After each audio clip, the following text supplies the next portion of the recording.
Welcome friends, मैं हूं SB sir और आज हम देखेंगे स्पाइनल कॉर्ड का टीएस, रिफ्लेक्स एक्शन और spinal nerves. TS means transverse section. Spinal cord को भी ब्रेन के जैसे ही 3 कवरिंग्स होते हैं, outermost durable dura mater, middle arachnoid mater and inner vascular pia mater. Spinal cord होती है वो डॉर्सो वेंट्रली फ्लैटेंड।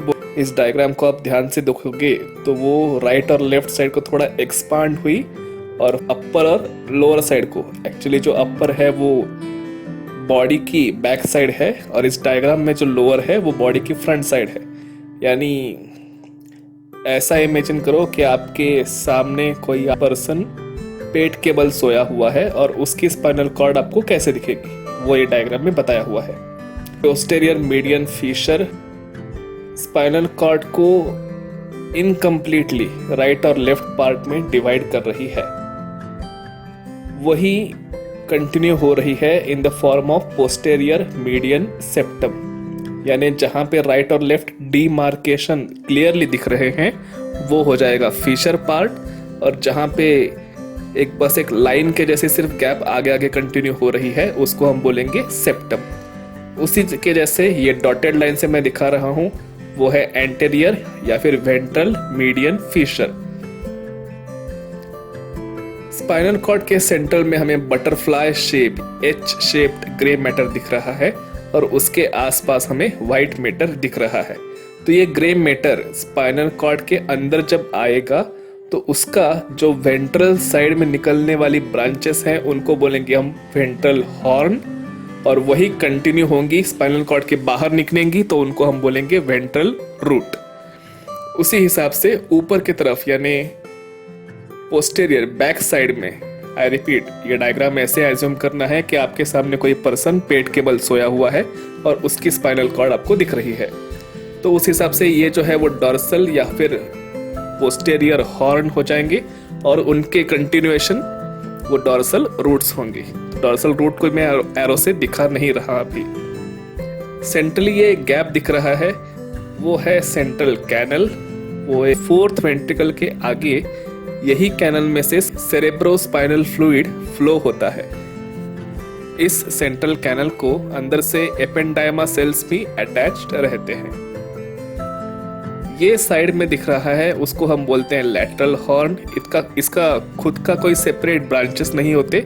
इसका काम होता है डॉर्सल हॉर्न में आने वाले सेंसरी इनपुट्स को प्रोसेस करना और एक थ्रेशोल्ड से उसकी मैचिंग करके देखना।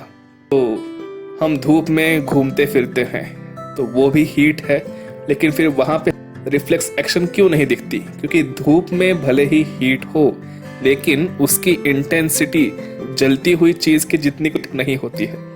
तो यहाँ पे लैटरल हॉर्न में क्या होगा, यही कैलकुलेशन होंगे कि वो इंटेंसिटी क्या इतनी ज्यादा है कि उस पे अर्जेंट एक्शन लेनी पड़ेगी, और अगर वो इंटेंसिटी उतनी ज्यादा होगी तो तुरंत रिफ्लेक्स एक्शन हो जाएगी, और अगर वैसा नहीं हुआ तो ये लैटरल हॉर्न डिसाइड करेगा कि उस सिग्नल को ऊपर यानी ब्रेन की तरफ भेजना है, और फिर ब्रेन में वो सारी इंफॉर्मेशन प्रोसेस होगी, और ब्रेन में प्रोसेस होने के बाद ब्रेन से आने वाले मोटर न्यूरॉन्स नीचे आएंगे और फिर वो इन वेंट्रल हॉर्न और वेंट्रल रूट से सिग्नल्स को आगे आगे मोटर ऑर्गन तक भेजेंगे।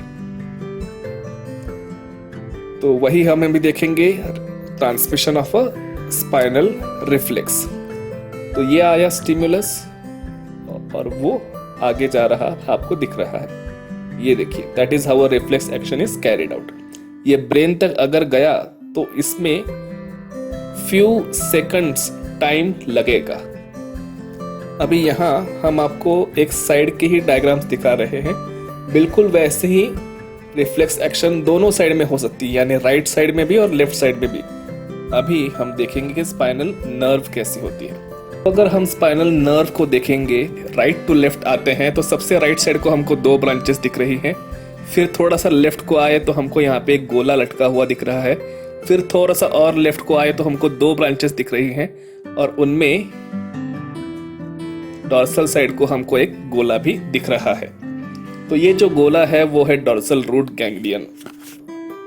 पोस्टेरियर साइड की ब्रांच है वो है रैमस डॉर्सलिस, जो एंटीरियर साइड को जाने वाली ब्रांच है वो है रैमस वेंट्रलिस, और ये जो गोला है वो गोला है रैमस कम्युनिकेंस। अभी इनका फंक्शन कैसा है, तो पूरे बॉडी में जितने भी सेंसेशंस बाहर से स्टिमुलस हमको मिलेंगे वो इस रैमस डॉर्सलिस से आएंगे और डॉर्सल रूट गैंग्लियन को भेजे जाएंगे। वहां से वो जाएंगे डॉर्सल रूट पे, डॉर्सल रूट से डॉर्सल हॉर्न में, और फिर डॉर्सल हॉर्न, लैटरल हॉर्न, इन दोनों में प्रोसेसिंग होगी कि वो सिग्नल की इंटेंसिटी कितनी है। थ्रेशहोल्ड से कम रही तो वो सिग्नल ब्रेन की तरफ भेजा जाएगा फॉर फर्दर प्रोसेसिंग, और थ्रेशहोल्ड से ज्यादा इंटेंसिटी रही तो तुरंत वहां पे एक रिफ्लेक्स एक्शन इनिशिएट होगी। वेंट्रल हॉर्न से आगे जाएगा वेंट्रल रूट, उससे ब्रांच बनेगी रैमस वेंट्रलिस, और वो रैमस वेंट्रलिस के ब्रांचेस हमारे बॉडी के जितने भी मोटर ऑर्गन्स हैं उन तक जाएंगे। अभी बीच में ये रैमस कम्युनिकेंस है तो वो बनाता है थोरैको लंबर यानी सिंपैथेटिक नर्वस सिस्टम। तो उसमें क्या आएगा कि फर्स्ट थोरैसिक वर्टिब्रा से लेके थर्ड लंबर वर्टिब्रे तक जितने भी स्पाइनल नर्व्स हैं उनमें हमको रैमस कम्युनिकेंस अलग से दिखता है। ये बॉडी में सिंपैथेटिक एक्टिविटी दिखाएगा, तो हार्ट बीट बढ़ेगी, रेस्पिरेशन का स्पीड बढ़ेगा, मसल्स में ब्लड सप्लाई बढ़ जाएगा, डाइजेस्टिव सिस्टम में ब्लड सप्लाई कम हो जाएगा, मसल्स की एक्टिविटी बढ़ेगी, डाइजेस्टिव सिस्टम की एक्टिविटी स्लो डाउन हो जाएगी। ये सारे इफेक्ट जो होते हैं वो सिंपैथेटिक गैंग्लियन वही रैमस कम्युनिकेंस है।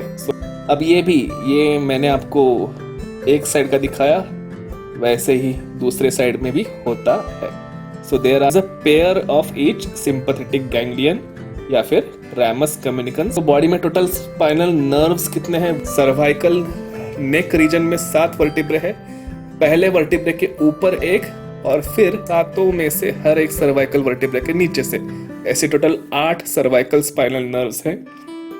वैसे ही टोटल 12 थोरैसिक स्पाइनल नर्व्स हैं, लंबर 5 स्पाइनल नर्व्स हैं, सैक्रल 5 है, कॉक्सियल 1 है।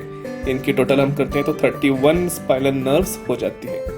और जैसे ही हमने देखा कि स्पाइनल नर्व में कुछ हिस्सा सेंसरी भी है और कुछ हिस्सा मोटर भी आ जाता है, तो that's why we call it as a mixed nerve. For example Diwali के टाइम पे आपने अगर लैंप वगैरह लगाए होंगे तो उसमें हम पॉजिटिव निगेटिव के लिए अलग अलग कलर की वायर दिखाते हैं। तो भले उन वायर को हमने एक साथ थोड़ा सा ट्विस्ट भी कर लिया, लेकिन दोनों में बहता हुआ करंट अलग अलग ही होता है। तो उसी हिसाब से स्पाइनल नर्व को हमने यहाँ पे बोल दिया कि इट इज मिक्स्ड, लेकिन वो मिक्स्ड नहीं है। रैमस डॉर्सलिस में सारे सेंसरी ऑर्गन्स में से सिर्फ सेंसेशन के इनपुट आएंगे और वो डॉर्सल रूट की तरफ भेजे जाएंगे, और रैमस वेंट्रलिस क्या करेगी? वेंट्रल रूट से आने वाले सारे मोटर सिग्नल्स को रैमस वेंट्रलिस से ही बाहर निकलना पड़ेगा। So that's all for today, friends. Thank you.